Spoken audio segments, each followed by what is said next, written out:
औज़ुबिल्लाहिमिनश्शैतानिर्रजीम बिस्मिल्लाहिर्रहमानिर्रहीम।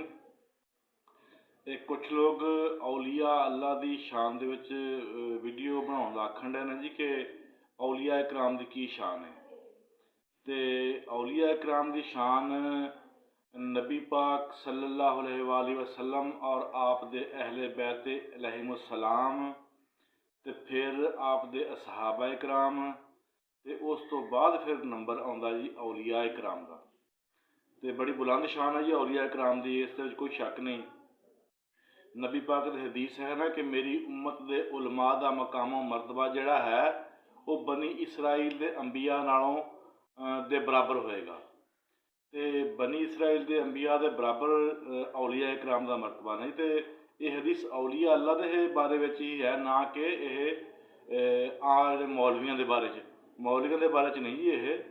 ये हदीस पाक जी है यह औलिया अल्लाह के बारे च है, यानी कि नेक ते मुत्तकी परहेजगार, यानी तकवा का भी इस्लाम दे विच एक आला मकाम आ। तो ये औलिया अल्लाह के बारे च है जी।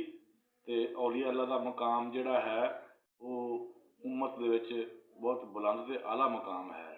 इन्हां दी वजह नाल ही नबी पाक की सुन्नत जिंदा